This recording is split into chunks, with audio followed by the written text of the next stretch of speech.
Bonsoir à tous et bienvenue sur notre plateau. Nous allons aujourd'hui débattre en direct sur un sujet sensible, l'arrivée en masse des réfugiés en Belgique, qui suscite de nombreuses interrogations chez les citoyens. Je suis donc en présence de deux jeunes amutoises. Camille Sanders, bonjour. Bonjour. Mona Mulpa, bonjour. Bonjour. Camille, quelles sont vos impressions par rapport à ce sujet ? Je suis totalement pour l'accueil des réfugiés en Belgique et je ne comprends même pas la réaction des gens qui s'y opposent. Et vous, Mona ? Je tiens tout d'abord à dire que je ne suis pas raciste, mais je ne comprends pas pourquoi maintenant on devrait se mettre à accueillir autant de gens alors qu'on a déjà nos propres problèmes. La Belgique n'est pas assez grande, on ne peut pas devenir une terre d'accueil. Comme nous pouvons le constater, nous avons deux avis très divergents. Nos envoyés spéciaux ont donc mené l'enquête afin de répondre aux questions que la plupart des Belges se posent. Sonia et Yasmine, c'est à vous.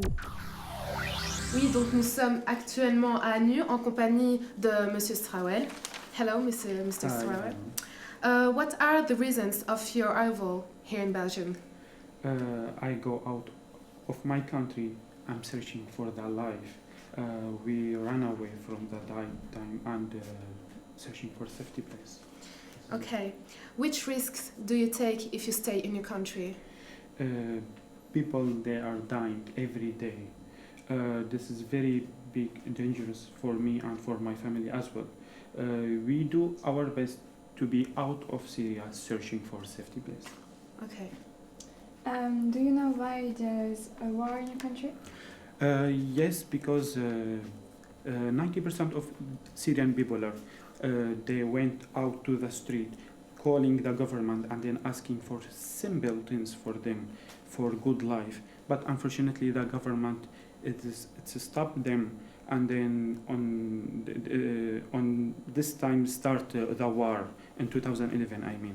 So the war in that time start to be more and more dangerous until this day. Okay, and did you feel welcome when you arrived here? Of course, I feel when I come to Belgium, I feel I'm in safety place. I feel I'm comfortable. I was very happy. We ran away from Syria, searching for life. We come to Belgium. I feel safety, especially when I saw the people around me in Belgium. Everybody are kind. Everybody is good. So I feel good also. Okay. Okay, thank you. Thank you. Merci Sonia et Yasmine. Et vous, connaissez-vous les causes de cette guerre ? Oui, je connais pas mal de gens qui ont vécu la guerre et ça me touche énormément car grâce à eux j'ai pu entendre beaucoup de témoignages. Et vous, Mona Mulpa ? Évidemment que je connais les causes de la guerre, je regarde la télé tous les jours. Mais à un moment, faut arrêter, hein. Le problème, il vient d'eux. C'est eux qui cherchent les problèmes. Et après, ils ramènent ça chez nous. C'est inadmissible. Pardon ? Mais oui. C'est scandaleux. Les gens qui arrivent ici sont victimes de la guerre et ce sont leurs dirigeants qui l'ont choisi. Et nous, en tant que Belges, nous sommes très mal placés pour tenir de tels propos. Car il y a moins d'un siècle, c'est nous qui partions la queue entre les jambes. Mais n'importe quoi. On s'est battu pour garder notre pays, nous. C'est entièrement faux. Ne nous égarons pas, s'il vous plaît. Pensez-vous que les réfugiés sont bien accueillis en Belgique ? Évidemment, ils ont même plus de droits que nos SDF. Alors là, je vous arrête tout de suite. Nous faisons beaucoup pour nos SDF. Vous pensez quoi ? Que les réfugiés, on les accueille gentiment, qu'on leur sert tout sur un plateau jusqu'à ce qu'ils trouvent du travail ? Ils vendent tout ce qu'ils ont pour venir jusqu'ici. Et en plus de ça, ils voyagent dans des conditions atroces et ils ne sont même pas sûrs d'arriver à bon port. Et si par grand bonheur ils sont acceptés, on les lâche dans la nature pour qu'au final, quoi ? Ils se retrouvent face à des gens racistes comme vous ? Revenons à la question de base, s'il vous plaît. Nos envoyés spéciaux vont donc nous amener d'autres réponses. Are you going to return in your country if the war stops? 100% yes. I wish today before tomorrow. All of us, we are Syrian. We know that once the war will finish, we will go back to our country. We love our country as well. Yeah. What were your feelings when you decided to let everything in Syria? Of course, this is very. It's hard to explain. Actually, it's very hard to this feeling. I feel sorry. I feel bad feeling because I left everything in my country and I come out. My country, it's everything for me.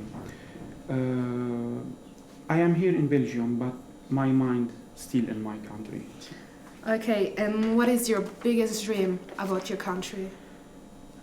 This is a very good question. Thank you so much. I will tell you about the dream. All people in the world, everywhere, any nationality, people dreaming of the future. But we are Syrian, we are dreaming of past time. 5 years ago, We was have a very beautiful life in my country. 5 years ago, we was have safety place, safety life, good work, good life. So that's my dream about past time, not in the future. Yeah. Yeah. Okay. And how will you do to make a place here in Belgium? When I come to Belgium, I start to build good relation with the people, with my neighbor, with the people around me. Every day in the morning, I go out to do some sport. I saw people around me. Somebody say bonjour, somebody goes good morning, so they know that I am Syrian. They greet me very, very well, and I thank them also because of this greeting. Okay. Yeah. And do you feel scared because of the attacks in Paris? How do you feel about that? About what happened in Paris, I feel very sorry, but it's for me.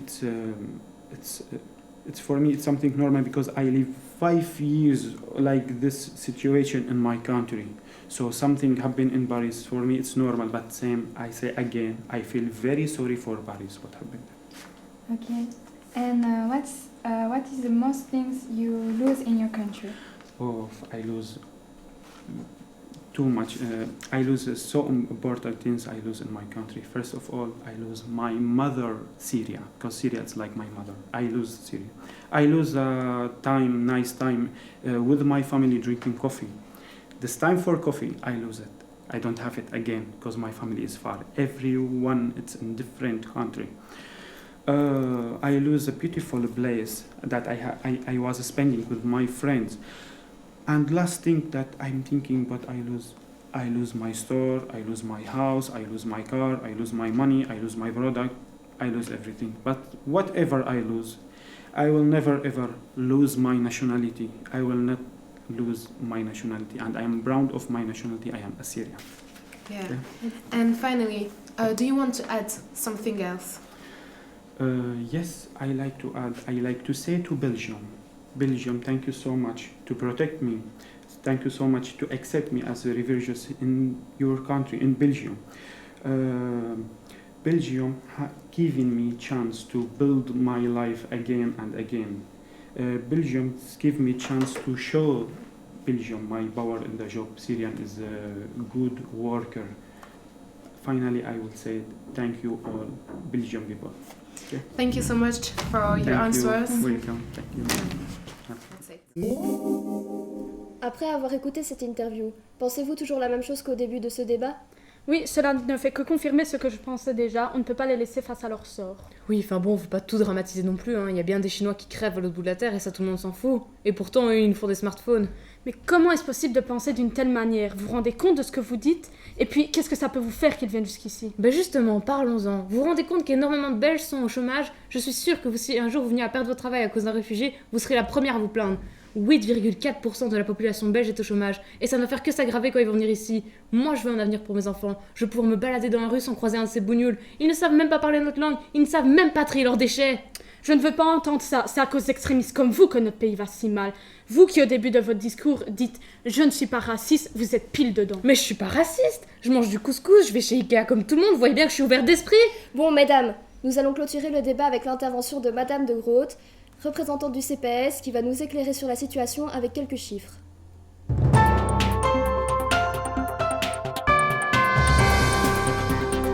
Donc voilà, bonjour, je suis assistante sociale au CPS de Anu et je viens aujourd'hui un petit peu vous parler du travail d'une assistante sociale dans le cadre de l'accueil des demandeurs d'asile en Belgique.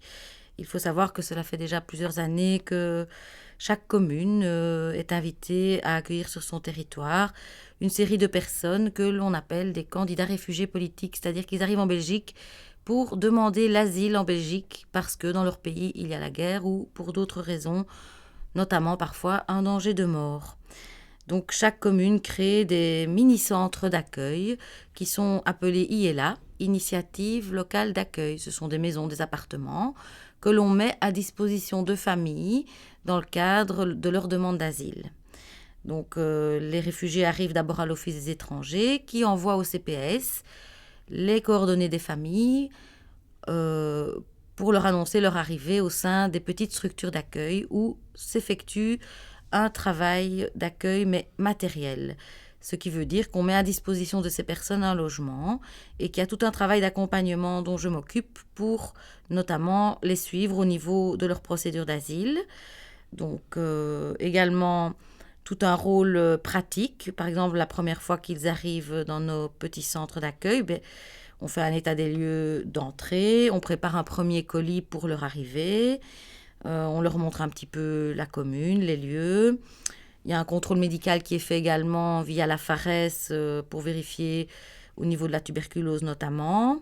Et donc, va s'entamer pour eux tout ce qui s'appelle la procédure d'asile. C'est-à-dire que l'Office des étrangers va analyser s'ils peuvent être reconnus comme réfugiés.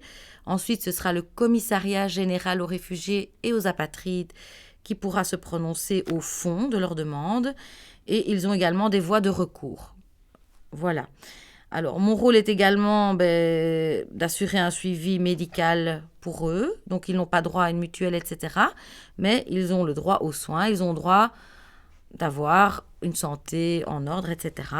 S'ils ont des enfants, de scolariser leurs enfants, d'essayer de créer petit à petit un réseau social autour d'eux pour les intégrer dans la vie quotidienne. Ils reçoivent par semaine de l'argent que je leur remets. Cet argent émane du fédéral, donc de FEDASIL, qui est l'instance supérieure qui prévoit une certaine somme d'argent pour la famille, uniquement pour tout ce qui est nourriture et petits achats personnels. Nous les accompagnons également dans leurs souhaits de projet, une fois qu'ils sont reconnus ou pas. Mais en tout cas, s'ils veulent suivre une formation, moi, je les guide vers différents organismes.